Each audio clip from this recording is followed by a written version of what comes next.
Today I'm going to be talking about and showing how to get composite or actually like composite or S-video out of MiSTer FPGA or in this case this is MiSTerPi from Retro Remake Taki Udon's design.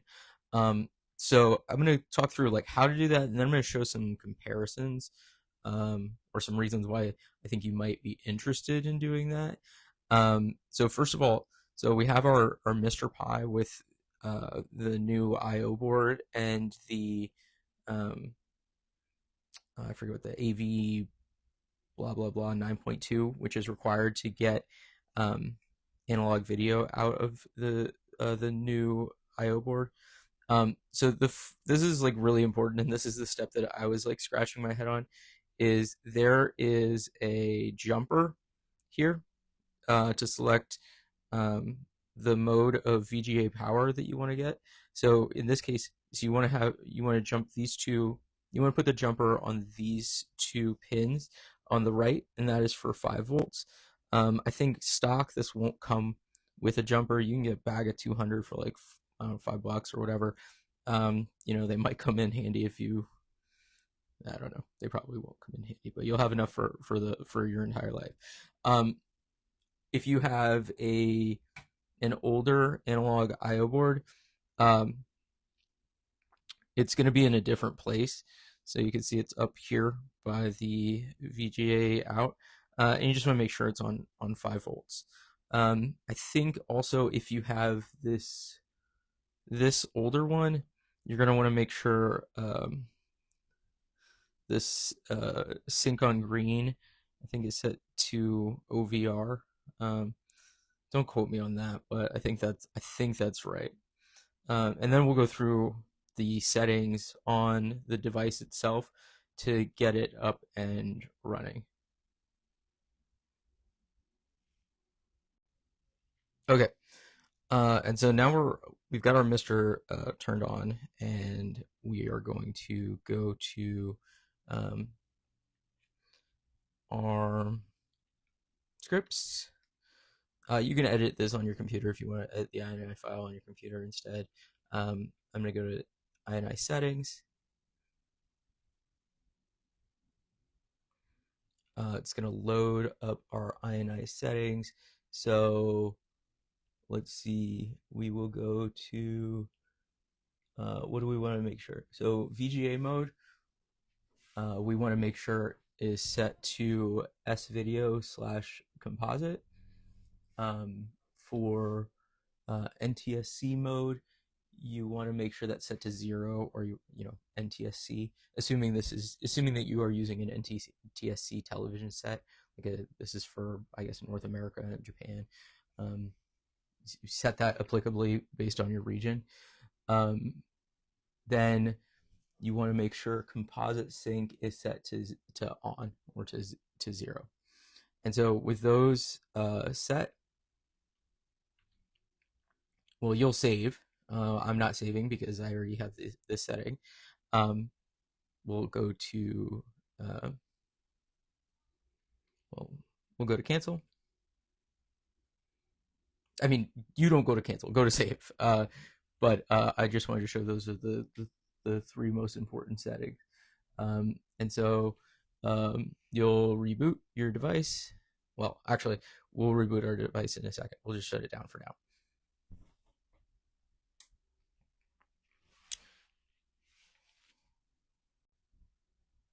Okay, so back over at our MiSTer, I mean, I guess you should have ordered this ahead of time, but this is the active S-video and composite adapter that I forget who designed it, but it's available from several places. I got mine from, I don't know, one of the shops in Portugal. I'll have a link to it. You can also get I think MiSTer Add-ons is now selling a I/O board that has like a Saturn DIN out, so you can get composite that way. You want to make sure that this switch is set appropriately for your region. Mine is set to NTSC. Set it to PAL if you're using a PAL television, and then this gets plugged in. I mean, you could use a cable too if you want.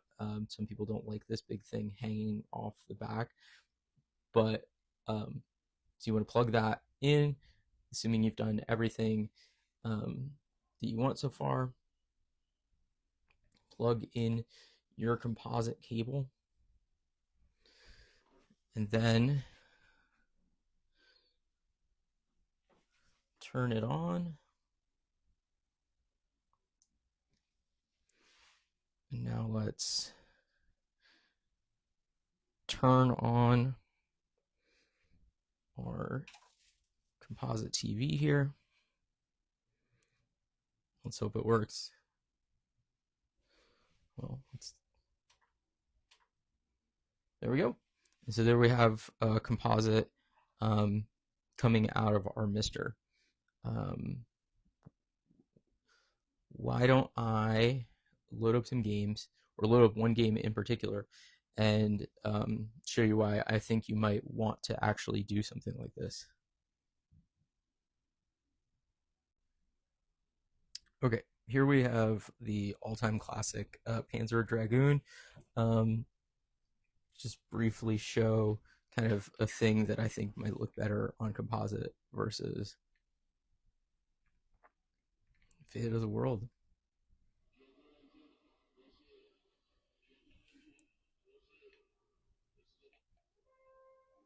All right, so neither of these screens have been calibrated. You can see the red is pretty heavy on the CRT versus the like iPad screen over there. I haven't even like really set up a remote for the CRT yet. But anyway, so go to normal game. Yeah, cutscenes are super dark. I'll have to mess with the settings here, but I can still show what I want to. Okay, so I think they both look pretty freaking spectacular. I gotta make the colors a little richer on the LCD. Look at the radar. You can see uh, you can see on the LCD it's a dithered mess, and on the CRT it looks like a transparency. So it's like these games were kind of designed for these displays, and sometimes for my nostalgia, um, playing it on crappy ass composite is the route to go. Let's do the Sonic the Hedgehog test.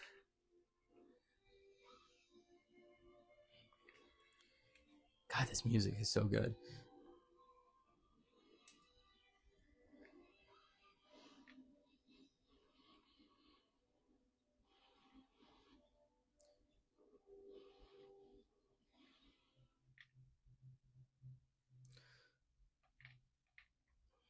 I gotta fix this.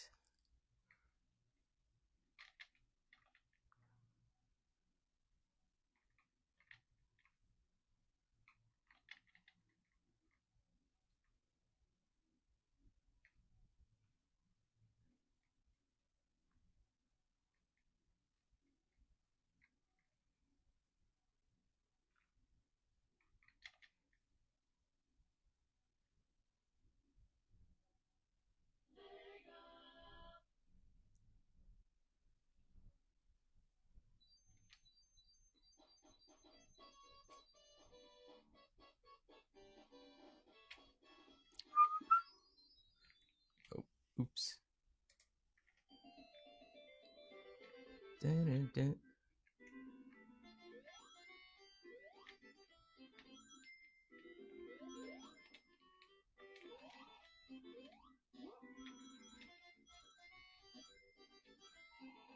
Beautiful 480i.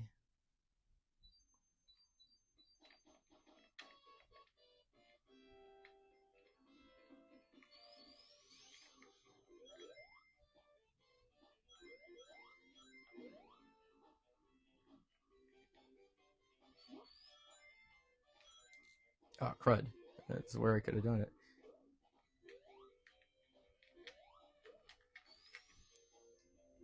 Maybe not. Oh, there we go. Okay. So you can see here, Sonic looks like he's behind water. Here, you know, you do the math.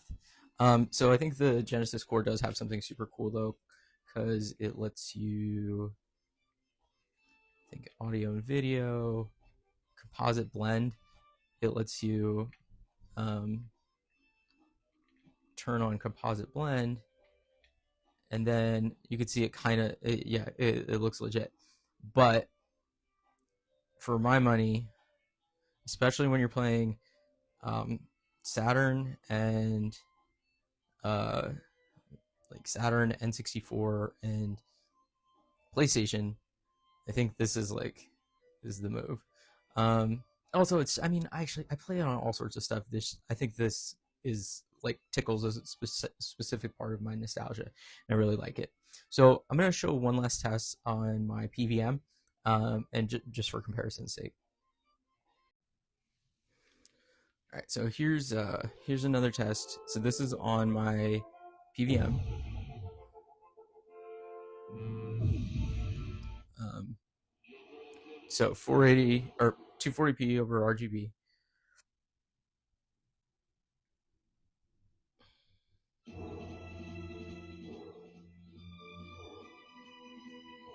Damn, this music's so good.